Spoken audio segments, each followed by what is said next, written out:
Nouvelle tentative de déstabilisation annoncée par le gouvernement burkinabé. La Côte d'Ivoire, pays voisin, est à nouveau citée dans ce énième coup d'État déjoué.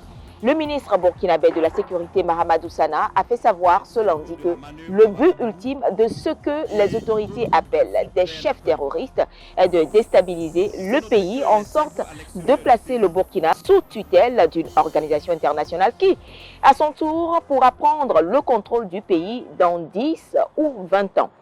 Plusieurs attaques, dont l'assaut sur la présidence, étaient prévues le 16 avril par un groupe de soldats recrutés, informe le ministre de la Sécurité.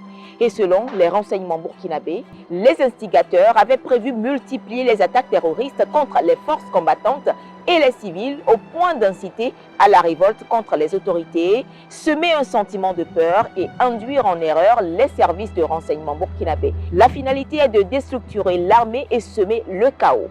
Dans cette mission qualifiée de funeste, des leaders religieux et coutumiers et des volontaires pour la défense de la patrie ont été approchés. Le projet dénoncé, plusieurs personnes ont été interpellées, officiers, sous-officiers, commandants. D'autres personnes mises en cause sont en fuite ou vers la Côte d'Ivoire, selon les renseignements burkinabés. Loin de baisser les bras, les cerveaux du projet de déstabilisation poursuivent activement leur complot depuis leur centre d'opération à Abidjan, la capitale ivoirienne, toujours selon le Burkina Faso. Deux noms sont principalement cités, un certain commandant Joanny Compaoré et le lieutenant Abdraman Barry, tous déserteurs.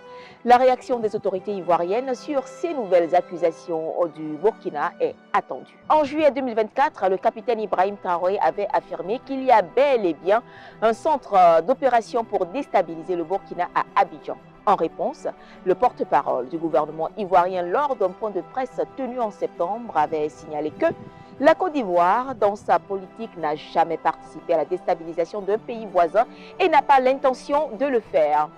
Entre les deux pays et depuis l'arrivée au pouvoir du président Ibrahim Traoré, des accusations de complot de déstabilisation se multiplient.